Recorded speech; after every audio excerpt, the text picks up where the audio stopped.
A while back, I was mentioning chromosome number 2.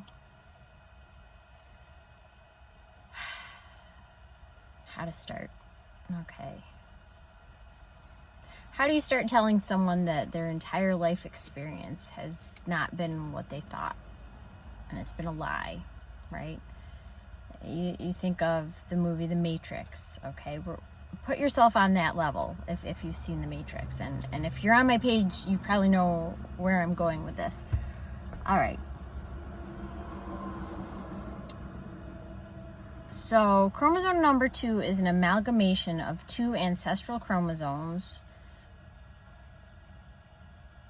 that have been fused together. Not only have they been fused together, some of the genetic material is missing, some of it is rearranged, and it's at the telomeres. So the telomeres have been shortened, and the effect of shortening telomeres is shortening lifespan. And there have been studies on mice where if you lengthen telomeres, you lengthen a mouse's lifespan. Now, in ancient texts, specifically the Enuma Elish, I believe it's Enki, is talking about creating a race to do the work. And they create the race to do the work. Now, if you're creating a race to do the work, do you want them to live forever? No, you want them to be disposable. You don't want them to find out that they've been created and that their life's mission is to work for another species, right?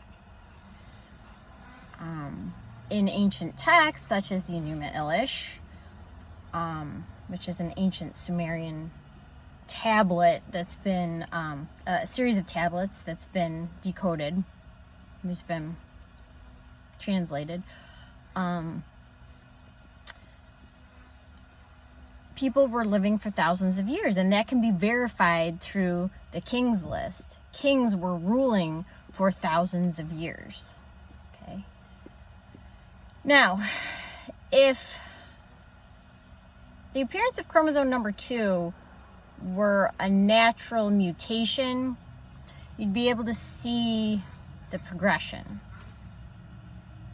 I think it's the amalgamation of chromosome number 2 and 3 in apes, right? So you'd be able to see, like, okay, here's the mutation and here's how it developed. We don't have that. We don't have that. So when you look at chromosome number 2, it has definitely been spliced and fused. And the way how it was done was messy, with, like I said, genetic material mixed up, some taken away, right? Now, in the video I just made, I was talking about the electromagnetic spectrum and how light has every emotion balanced. That's what Thoth says in who's the writer of the Emerald Tablets, okay? But we can only see, according to NASA, 0.003 of the electromagnetic spectrum. And that lines up with our chakra system within our body. So if we're only online with what's going on with 0.0003 of the known electromagnetic spectrum, right? Wouldn't it be possible to be controlled by what you don't know that you don't know?